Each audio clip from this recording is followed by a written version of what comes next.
Tonight, we have major developments out of New Albany. Police raided 6 locations across Kentuckiana in connection with the Harvest homecoming shooting. It's our top story here at 6:30. I'm Alex Dieterer. Now, police say 3 innocent bystanders were hit by gunfire on October 12th when an argument led to shots being fired outside Harvest homecoming. High school senior Bryce Gerlach died as a result of his injuries. In a release today, New Albany Police Chief Todd Bailey says this morning's raids were focused on recovering evidence related to the case. In cooperation with Jeffersonville Police, LMPD, and the ATF, law enforcement raided 4 homes in New Albany, 1 in Jeffersonville, and 1 in Louisville. 2 people have been detained as a result, and right now it is unclear what, if any, charges the 2 detained will face. Police say they have also recovered several guns. In a statement, Chief Todd Bailey said in part, quote, "Today is a good day for our community. Great strides were made today to ensure justice for Bryce and the others wounded during this act of senseless violence."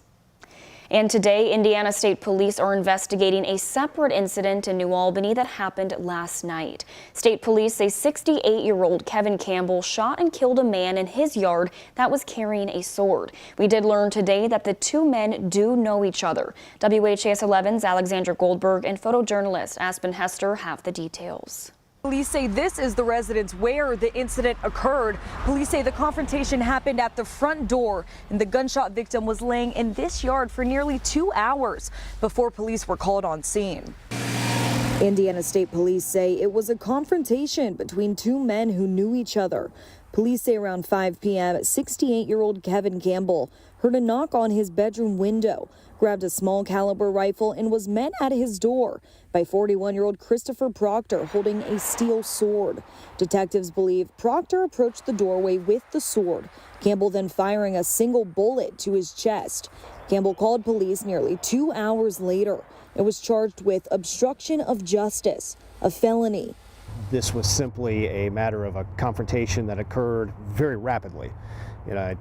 Basically one seeing the other and presenting essentially the weapons in this scenario led Mr. Campbell to fire the shot. Whether or not Mr. Proctor would have made an attempt to harm Mr. Campbell essentially took action prior to that. We also learned from police that Campbell had contacted New Albany police on Tuesday to keep Proctor from coming on his property. And Proctor had been inside the home before, even had personal belongings inside. In New Albany, Alexandra Goldberg, WHAS 11, on your side. And new for you tonight, Kentucky State Police have given an update on the officer-involved shooting at a hospital in Elizabethtown. This shooting happened inside Baptist Health Hardin early last Saturday morning. Kentucky State Police say officers had received reports about a man with a gun threatening patients and staff. Officers were told the man had fired his gun at least once before they arrived, and according to State Police, Elizabethtown officers encountered George Lee Jr. in a hallway. State Police say Lee turned toward officers with his weapon, which led Elizabethtown officer Alex Ruiz to fire his gun 1 time and hit Lee. Lee was stabilized, then transported to U of L Hospital, where he remains in critical condition, but he is stable. Ruiz is a 10-year veteran and was placed on paid administrative leave as the investigation continues. A man with ties to Kentucky is wanted for a murder in Tennessee. Law enforcement officials are asking people to be on the lookout for 45-year-old Nicholas Hamlet. According to police, a distressed hiker claiming to be Brandon Andrade called dispatchers saying he fell off a cliff and was trapped in a body of water northeast of Chattanooga. Police say they found the body of a man there with the identification of Andrade, but an autopsy revealed that was not who the man was. Investigators believe Hamlet has stolen Andrade's identity and is still using it to evade police. Police are still working to determine the identity of the body found in the woods. The defense has begun their case in the retrial of former Metro Police Detective Brett Hankison. Back in court Monday, Hankison is expected to take the stand once again in his own defense. Hankison has testified in both of his other trials. Both times he's gotten emotional on the stand and even apologized to the Taylor family. Both of those trials ended in his favor. A jury acquitted him of state charges, and then a hung jury led to a mistrial in his first federal trial. Whether we will hear another apology from him tomorrow tomorrow is hard to say right now, but Breonna Taylor's family says they're still waiting for accountability.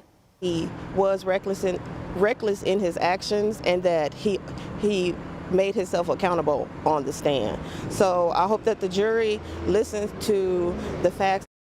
Again, the trial resumes Monday, which is tomorrow, and could go to the jury early to mid-week next week. Tomorrow, Kentucky will hold the lottery to determine who gets a license to sell, process, or grow medical marijuana.